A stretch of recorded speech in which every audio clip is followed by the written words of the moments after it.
ये स्टूडेंट्स, हम 6.1 स्टाफिंग कर चुके हैं और अब हम करने जा रहे हैं 6.2 रिक्रूटमेंट। तो रिक्रूटमेंट वर्ड, इसका मीनिंग करने से पहले हम डिस्कस करेंगे कि हम बार बार ये वर्ड सुन रहे हैं रिक्रूटमेंट। तो जो स्टाफिंग होता है वो ह्यूमन से रिलेट करता है और जो ह्यूमन है वो कैपेबल होना चाहिए, एफिशिएंट होना चाहिए, और क्योंकि राइट पर्सन हमें राइट जॉब पर प्लेस करना है, तो जहां पर हम बात करें कि हमें लोगों को बताना है कि वैकेंट पोस्ट है, कैसे पता चलेगा? तो उन्हें अप्लाई तो करने के लिए इनवाइट भी करना जरूरी है।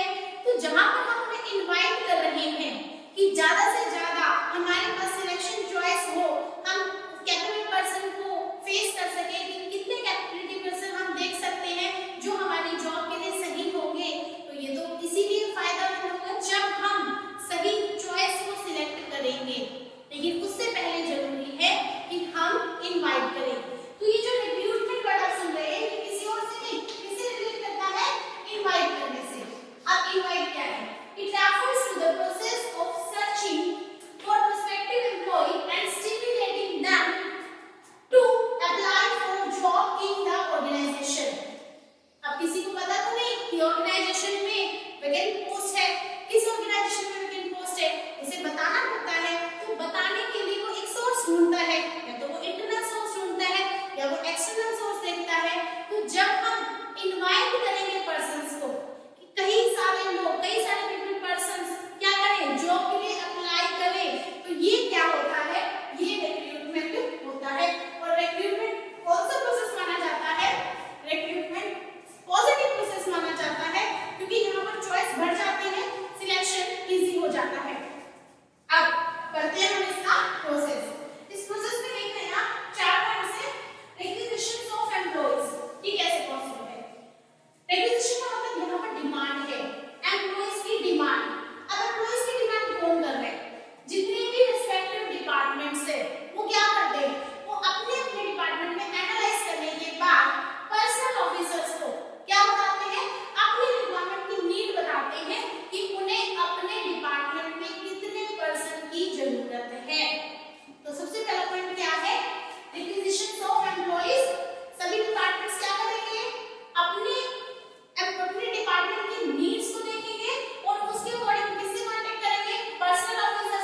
सिलेक्शन, क्योंकि हम यहाँ रिक्रूटमेंट पढ़ रहे हैं। रिक्रूटमेंट में आपने लोगों को इनवाइट किया है, इनवाइट करने के बाद जितने भी एप्लीकेटर्स ने अप्लाई किया है उनकी एप्लीकेशन आपके पास आ चुकी है। उस एप्लीकेशन में से आपने क्वालिफाइड और जो क्वालिफाइड नहीं है उनको सेपरेट कर लिया है। अब क्वालिफाइड पर्सन को नेक्स्ट स्टेज पर आप लेके चलेंगे, जो कौन सी स्टेज होगी, सिलेक्शन की स्टेज होगी।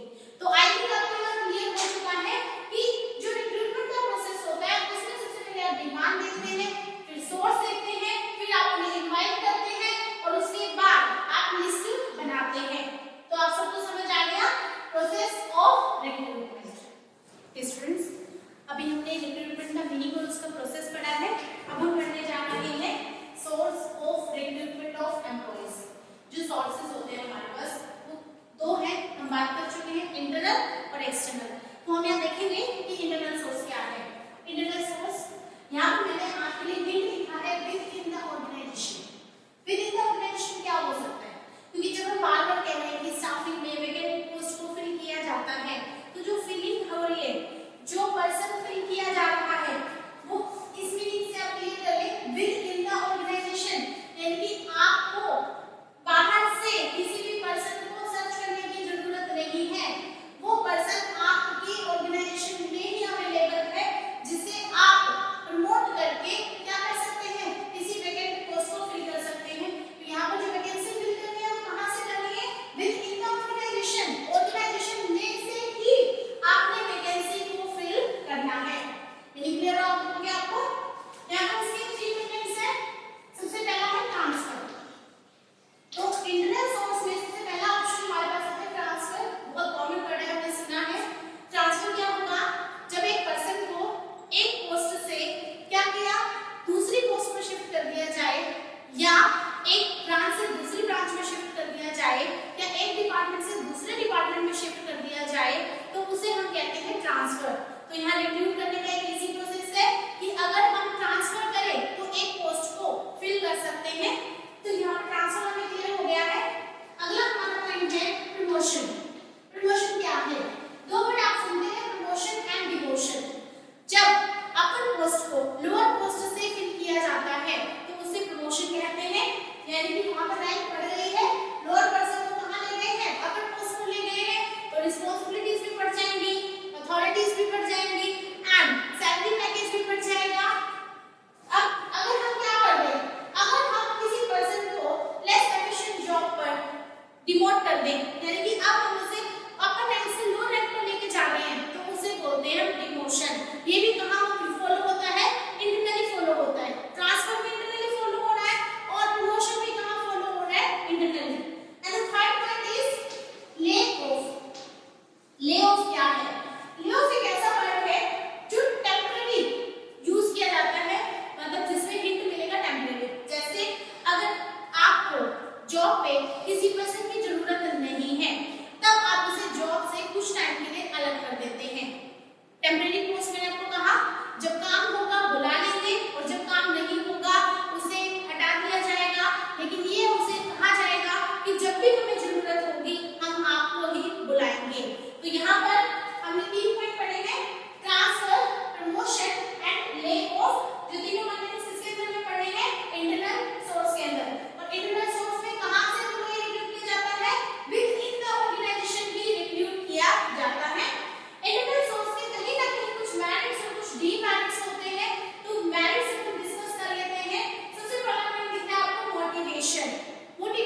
No need of induction.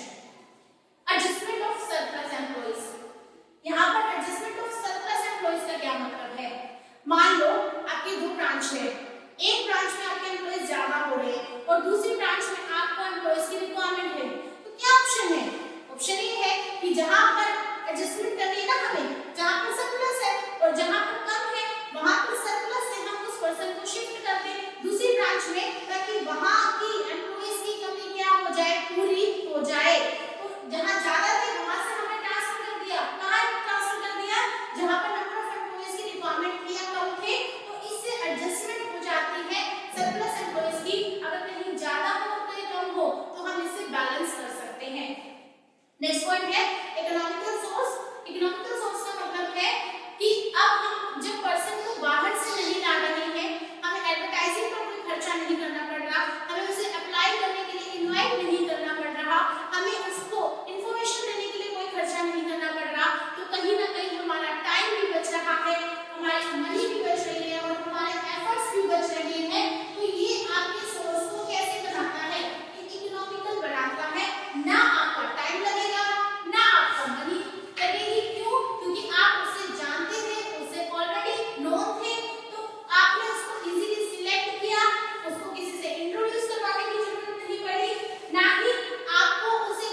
नई ऑर्गेनाइजेशन में अवेलेबल नहीं हो सकती है और बार बार लगातार ट्रांसफर कहीं ना कहीं प्रोडक्टिविटी को क्या करेगा, डाउन करेगा।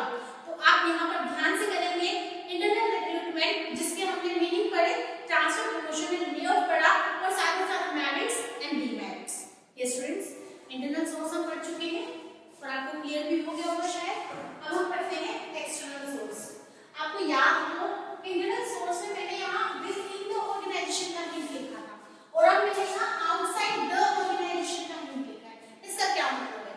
जैसे आपको पता है इंटरनल सोर्स में हम कहाँ पर अपने जो पोस्ट को फिल करना था देख रहे थे ऑर्गेनाइजेशन के अंदर से। अब हम इसमें कहाँ से फिल कर सकते हैं? अब हम इसमें आउटसाइड द ऑर्गेनाइजेशन से कांटेक्ट करेंगे क्योंकि एक्सटर्नल सोर्स है। अब यहाँ पर ऑर्गेनाइजेशन के अंदर से हम अपनी रिक्वायरमेंट को पूरा नहीं कर सकते, तो अपनी रिक्वायरमेंट को पूरा करने के लिए हमें ऑर्गेनाइजेशन के आउटसाइड से कांटेक्ट करना पड़ेगा। इसीलिए हम जो पोस्ट फिल करेंगे वो कैसे फिल करेंगे, कहाँ से हेल्प लेंगे? From outside the organisation. Internal में क्या आएगा? विद इन द ऑर्गेनाइजेशन और एक्सटर्नल में क्या आएगा? Outside the organisation. आप याद रखेंगे। इसके बाद हम इंटरनल सोर्स में जो कंटेंट्स पढ़ के आए थे वो क्या था? Transfer, promotion and layoff. अब हम यहाँ क्या पढ़ने जा रहे हैं? हमारे सामने 11 पॉइंट्स हैं जो हमने देख लिए हैं। पहला पॉइंट है आपका डायरेक्ट रिक्रूटमेंट। तो एक्सटर्नल सोर्स ये बताना चाह रहा है कि हम कहाँ-कहाँ से एम्प्लॉयज को क्या कर सकते हैं, अरेंज कर सकते हैं, जो वैकेंट पोस्ट है उसे फिल कर सकते हैं। हम कहाँ से मदद ले सकते हैं, किस सोर्स की मदद ले सकते हैं जिससे हम अपनी नीड को पूरा कर पाए। तो ये जो 11 पॉइंट्स आप देख रहे हैं यही आपकी मदद करेगी ये पता करने में कि ऐसे कौन-कौन से सोर्स है जहां से हम अपनी नीड को पूरा करें। तो पहला आपके सामने आया डायरेक्ट रिक्रूटमेंट। डायरेक्ट रिक्रूटमेंट आप देख रहे हैं प्रत्यक्ष भर्ती, बहुत कॉमन है, सुना है आपने। वर्कशॉप ऑफिस या जो भी फैक्ट्री गेट्स होते हैं या नॉर्मली शॉप्स के बाहर लिख दिया जाता है रिक्वायरमेंट है, जहां पर ज्यादा नॉलेज और क्वालिफिकेशन की जरूरत नहीं है, जहां पर सैलरी डेली बेसिस पर दी जाएगी, इसके लिए कोई एडवर्टाइजमेंट करने की जरूरत नहीं पड़ती। तो जो डायरेक्ट रिक्रूटमेंट है ये कैसा माना जाता है? चीप माना जाता है, यानी कि इसमें ज्यादा एफर्ट्स नहीं करने। आपने फैक्ट्री गेट पर इंफॉर्मेशन को क्या कर दिया, मेंशन कर दिया और उसको पढ़कर लोगों ने क्या किया, जॉब के लिए अप्लाई किया। तो यहाँ पर ना तो ज्यादा एडवर्टाइजिंग करने की जरूरत है, ना ही क्वालिफिकेशन की जरूरत है और ये डेली बेसिस पर लेकर चलते हैं और ये चीप होती है। इसके बाद आपको फर्स्ट पॉइंट क्लियर हो गया। अब हम पढ़ते हैं कैजुअल कॉलर्स। कैजुअल कॉलर्स क्या है? आकस्मिक बुलावा। बुलावा कैसा बुलावा? मान लो अगर आप किसी अच्छे ऑर्गेनाइजेशन से इंप्रेस हुए और अच्छे ऑर्गेनाइजेशन से इंप्रेस होने के बाद आपके मन में आया कि मैं इस ऑर्गेनाइजेशन में जॉब करना चाहता हूँ या चाहती हूँ, तो आप क्या करेंगे? वो तो बुला लेंगे। आप क्या करेंगे? आप उनसे खुद कांटेक्ट करेंगे। आपने वहां अप्लाई किया। क्या कैसे अप्लाई किया? आपने वहां पर अपना एप्लीकेशन सबमिट करवाया। एप्लीकेशन सबमिट करवाने के बाद क्योंकि उनकी गुडविल अच्छी है, अच्छी ऑर्गेनाइजेशन है और आप जैसे टैलेंटेड पीपल उस ऑर्गेनाइजेशन में काम करना चाहते हैं, तो आपने वहां पर इंटरेस्ट क्रिएट करके अपना अप्लाई किया, तो वो आपका नाम वेटिंग लिस्ट में डाल देंगे। किसमें डाल देंगे? वो आपका नाम वेटिंग लिस्ट में डाल देंगे। उस वेटिंग लिस्ट में जब भी उन्हें आपकी जरूरत महसूस होगी या कोई पोस्ट की उन्हें जरूरत होगी फिल करने के लिए, तो वो आपको क्या करेंगे? कॉल करेंगे, आपसे कांटेक्ट करेंगे। इसे ही कहते हैं कैजुअल कॉलर्स। क्लियर हो गया कि आप किसी अच्छी ऑर्गेनाइजेशन से इंप्रेस होकर क्या कर रहे हैं? अप्लाई कर रहे हैं। उन्होंने आपका नाम वेटिंग लिस्ट में डाल दिया है। जब भी उन्हें आपकी जरूरत महसूस होगी वो आपको क्या कर लेंगे? कॉल कर लेंगे। इसमें भी एडवर्टाइजिंग की जरूरत नहीं पड़ती, तो इसे भी चीप माना जाता है। नेक्स्ट है मीडिया एडवर्टाइजिंग। बहुत सुना है आपने। कैसे पता लगता है कि कोई किसी भी ऑर्गेनाइजेशन में वैकेंसी निकली हुई है? तो ये सब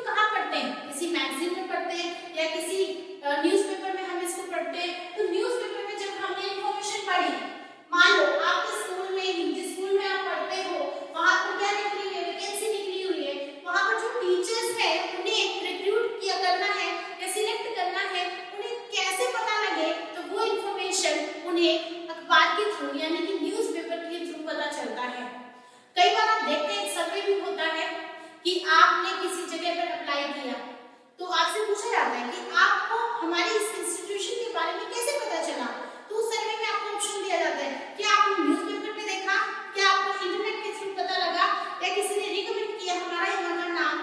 तो ये चीजें उनको क्लियर करती है कि लोग ज्यादा से ज्यादा इंफॉर्मेशन कहाँ देखते हैं, या तो नेट पर देखते हैं या न्यूज़पेपर के थ्रू, या अगर कोई क्या करे किसी पर्सन को बताए। तो यानी कि थर्ड पॉइंट मीडिया एडवर्टाइजिंग, जब आप इंफॉर्मेशन किसके थ्रू दे रहे हैं, न्यूज़पेपर के थ्रू दे रहे हैं या मैगजीन्स के थ्रू दे रहे हैं, तब आप उसमें इंपॉर्टेंट इंफॉर्मेशन डाल देते हैं इनवाइट करने के लिए। जैसा हम पहले पढ़ चुके हैं जॉब का नेचर क्या है, कब अप्लाई करना है, टाइम पीरियड क्या है, कंडीशंस क्या है, सैलरी पैकेज क्या होगा, आपको कितनी क्वालिफिकेशन की जरूरत है, तो सभी चीजें आप उसके थ्रू बता सकते हैं और इसमें कॉस्ट लगती है। फोर्थ पॉइंट है एम्प्लॉयमेंट एक्सचेंज। एम्प्लॉयमेंट एक्सचेंज क्या है? रोजगार कार्यालय तो सुना होगा आपने। रोजगार कार्यालय में क्या होता है, जितने भी जॉब सीकर्स होते हैं जिनको जॉब की जरूरत है वो अपना नाम रजिस्टर करवाते हैं, और जो ये एम्प्लॉयमेंट एक्सचेंज है ये गवर्नमेंट ऑफिस माना जाता है। सभी पर्सन जो भी जॉब सीकर है वो अपना नाम गवर्नमेंट ऑफिस में क्या करवाते हैं, रजिस्टर करवा देते हैं। अब इसे ध्यान से देखिएगा, मैंने हटा दी क्यों, ताकि आप ये समझ सके क्या हुआ। ये एम्प्लॉयमेंट एक्सचेंज ऑफिस, इस एम्प्लॉयमेंट एक्सचेंज ऑफिस में आप मान लो कोई पीपल है वो क्या करता है, अपना नाम रजिस्टर करवाता है। आपका नाम अभी क्या हो चुका है, रजिस्टर हो चुका है, और कोई पर्सनल ऑफिसर है, उस पर्सनल ऑफिसर ने भी कांटेक्ट किया किस पर्सन से, जो एम्प्लॉयमेंट एक्सचेंज का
आपको समझ आ गया? इसे ध्यान से देखिएगा और नहीं समझ आएगा तो दोबारा सुनिएगा। नेक्स्ट है रिकमेंडेशन। रिकमेंडेशन का मतलब है सिफारिश। अब सिफारिश नॉर्मली दो फ्रेंड्स आपस में बात कर रहे हैं। एक फ्रेंड ने कहा तू जिस कंपनी में काम कर रहा है वहां मेरी बात क्यों नहीं करता ताकि मैं भी तेरी कंपनी में काम कर सकूं। तो उसने कहा ठीक है मैं बॉस से बात करूंगा और बताऊंगा। तो ये एक तरीके का कंसेप्ट सिफारिश है।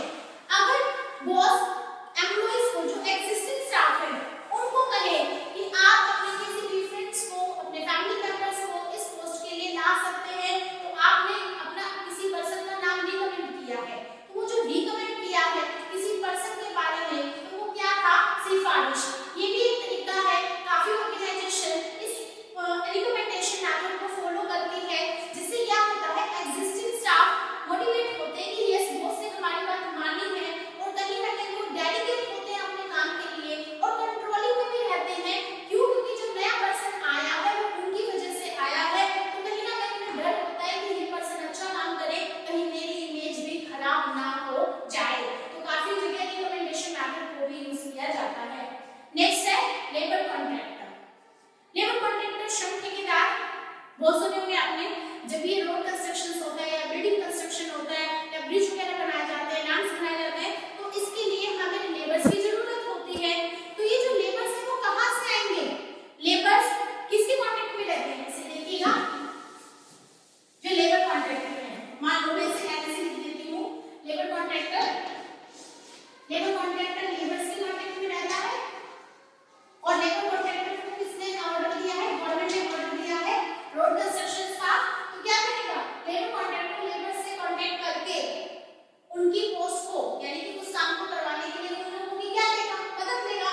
इससे ही मीडिएटर के रूप में काम कर रहे हैं गवर्नमेंट और लेबर्स के बीच में। इससे वो काम क्या हो जाएगा? इजी हो जाएगा। तो ये भी कहीं ना कहीं पहले और अब हम काफी इसे यूज करते आए हैं जहां पर ऐसे कामों को करने के लिए लेबर कॉन्ट्रैक्टर की मदद ली जाती है। Next telecasting. टेलीकास्टिंग में कैसे इंफॉर्मेशन पहुंचाई जाती है? टीवी का यूज करके इंफॉर्मेशन को पहुंचाया जाता है। काफी ऑर्गेनाइजेशन टेलीकास्टिंग का भी ये जो मेथड है इसे यूज करती है और इंफॉर्मेशन लोगों तक पहुंचाने में इससे क्या मिलती है? मदद मिलती है। तो ये बहुत सिंपल है आप इसे कर सकते हैं। नेक्स्ट है वेब पब्लिशिंग।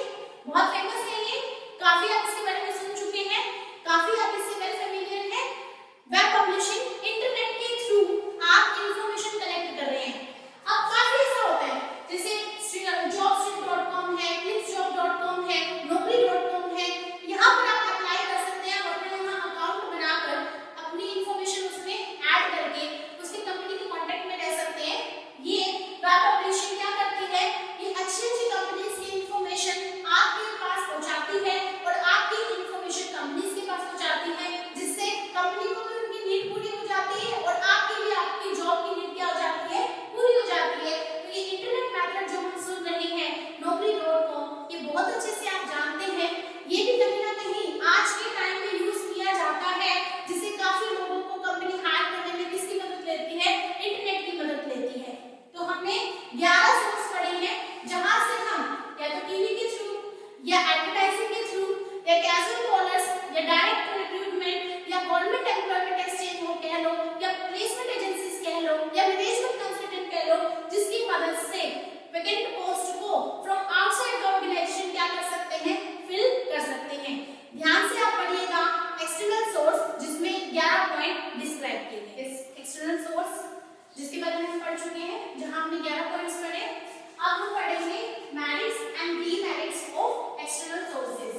तो सबसे पहले मेरिट्स, क्योंकि जब एक्सिस्टिंग स्टाफ है अब एक्सिस्टिंग स्टाफ से हम कांटेक्ट नहीं कर रहे हैं। कैसे कांटेक्ट? किसी वैकेंसी को पोस्ट करने के लिए अब उस पोस्ट को फिल करने के लिए आउटसाइड द ऑर्गेनाइजेशन से मदद ले रहे हैं तो कहीं ना कहीं वो चीज आपको नुकसान भी पहुंचाएगी और फायदा भी देगी। तो देखिए क्या मेरिट्स है। तो पहला पॉइंट हम देखते हैं क्वालिफाइड पर्सन। क्वालिफाइड पर्सन का मतलब है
अप्लाई करेंगे तो आप जब बाहर से पर्सन्स को सिलेक्ट करेंगे तो कहीं ना कहीं कैसे पर्सन रिक्रूट होंगे या सिलेक्ट होंगे, क्वालिफाइड पर्सन्स की जो लाइन है क्वांटिटी है वो क्या हो जाएगी, बढ़ जाएगी। नेक्स्ट है वाइडर चॉइस। वाइडर चॉइस का मतलब अगर विदिन द ऑर्गेनाइजेशन देखना होता तो सभी पर्सन तो कैपेबल नहीं होंगे जिसे टॉप पोस्ट पर क्या किया जाए, प्रमोट किया जाए। तो उस पोस्ट को फिल करने के लिए हम किसकी मदद ले रहे हैं, हम किसी बाहर ऑर्गेनाइजेशन से मदद ले रहे हैं। मान लो जैसे आपके स्कूल में प्रिंसिपल की पोस्ट खाली हो तो ऐसा जरूरी नहीं कि सभी टीचर्स ही प्रिंसिपल बनने के लायक हो, इसके लिए हमें किसकी मदद लेनी पड़ती है, बाहर से, आउटसाइड ऑर्गेनाइजेशन से ऑप्शन देखेंगे हम। तो जब हम बाहर से ऑप्शन देखते हैं तो जो चॉइस होती है हमारी बढ़ जाती है, इंक्रीज हो जाती है, जिससे हमारे पास ऑप्शन होते हैं हमें किस पर्सन को सिलेक्ट करना चाहिए। नेक्स्ट है फ्रेश टैलेंट, क्योंकि अब आप कहां के लोगों को मौका दे रहे हैं, बाहर के लोगों को मौका दे रहे हैं। याद है इंटरनल रिक्रूटमेंट में हमने कहा था stop the entry of young blood, क्योंकि इंटरनल रिक्रूटमेंट तो एंट्री रोक देता है लेकिन एक्सटर्नल तो ऐसा नहीं करता। एक्सटर्नल तो अपॉर्चुनिटी देता है बाहर के लोगों को कि वो क्या करें, जॉब के लिए अप्लाई करें। तो हमारे पास कैसा टैलेंट आएगा जो नई सोच के साथ होगा, नई टेक्नोलॉजी को जानता होगा और नए इनोवेशन स्किल्स को भी जानता होगा, तो हमारे पास फ्रेश टैलेंट आएगा। अब है कॉम्पिटिटिव स्पिरिट, ये कहीं ना कहीं अपोजिट है इंटरनल के। इंटरनल में आप पढ़ रहे थे कि जो कंपटीशन है वो हैम्पर्ड हो गया है, एम्प्लॉइज लेजी हो गए हैं, उनके अंदर ये फीलिंग नहीं है कि वो कंपटीशन को फेस करें, वो बिल्कुल लेजी हो गए हैं। तो अब यहाँ पर कंपटीशन की स्पिरिट बढ़ गई। कैसे, जब अब क्या होगा, एग्जिस्टिंग स्टाफ के साथ न्यू स्टाफ एंटर करेगा तो अब एग्जिस्टिंग को भी नया स्टाफ देखने को मिलेगा और नए स्टाफ को भी पुराना स्टाफ देखने को मिलेगा। तो कहीं ना कहीं उसमें कैसे फीलिंग को बढ़ाएगा, कंपटीशन की फीलिंग को बढ़ाएगा। नेक्स्ट पॉइंट है लेस चांस ऑफ फेवरेटिज्म, यहाँ पे पक्षपात की संभावना नहीं है। क्यों नहीं है, क्योंकि जितने भी नए फेसेस आए हैं वो सभी ओनर के लिए क्या है, नए हैं और वो सबके बारे में जानना चाहेगा, उनकी क्वालिटीज क्या है, उनकी कैपेबिलिटीज क्या है। तो वो ऐसे कोई भी पक्षपात नहीं करेगा। तो जब एक्सटर्नल सोर्स से एम्प्लॉइज को रिक्रूट किया जाता है तो लेस चांस ऑफ फेवरेटिज्म होता है। आई थिंक आपको एक्सटर्नल सोर्सेज के मेरिट समझ आ गए हैं, जिसमें qualified person, wider choice, fresh talent, competitive spirit and less chance of favouritism हमने पढ़ा है। इसे ध्यान से देखिएगा। अब हम पढ़ते हैं, मान लिया कि हमें एक्सटर्नल सोर्सेज से फायदा होगा लेकिन कहीं ना कहीं नुकसान भी होगा, तो क्या डिपेंड्स है। हम पढ़ रहे थे कि जो इंटरनल सोर्स था उसमें जो एम्प्लॉइज थे वो मोटिवेट हो रहे थे और साथ ही साथ क्या हो रहे थे, इंडस्ट्रियल पीस को हमने पढ़ा था कि औद्योगिक शांति बनी हुई थी। अब क्या हो रहा है, डिससैटिस्फैक्शन अमंग एग्जिस्टिंग स्टाफ, डिससैटिस्फाई हो गया कौन, एग्जिस्टिंग स्टाफ। जब उन्होंने देखा कि नया स्टाफ आया है और नए स्टाफ को ही उस पोस्ट पर प्रमोट किया जा रहा है, तो कहीं ना कहीं एग्जिस्टिंग स्टाफ सोचता है कि क्या हमारे अंदर ये कैपेबिलिटी नहीं थी, क्या ओनर को हमारे अंदर ये चीज नहीं दिखी, क्या एम्प्लॉयर को हमारे अंदर ये चीज नहीं दिखी, यानी कि क्या हम उस जॉब के लिए सुटेबल नहीं था। दैट्स व्हाई वहीं से वो क्या होना शुरू हो जाता है, डिससैटिस्फाई होना शुरू हो जाता है। सेकंड पॉइंट है lengthy process. No doubt time तो लगेगा। अगर याद हो स्टाफिंग का फीचर, हमने कहा कि स्टाफिंग एक सेपरेट मैनेजरियल फंक्शन है, एक सेपरेट एंटिटी होती है इसकी। तो वहां पर क्यों हमने ये कहा कि स्टाफिंग को मैनेज करने में ही पूरा टाइम लगता है। पहले आप क्या करेंगे, पहले आप एडवर्टाइजमेंट करेंगे, लोगों को इन्फॉर्म करेंगे, फिर लोगों को नॉलेज लेकर, इंफॉर्मेशन को लेकर आपके पास अप्लाई करेंगे। अप्लाई करने के बाद आप एक टेस्ट डेट रखेंगे कि कब आपका टेस्ट लिया जाएगा। फिर टेस्ट में आने के बाद एक उनका डेमो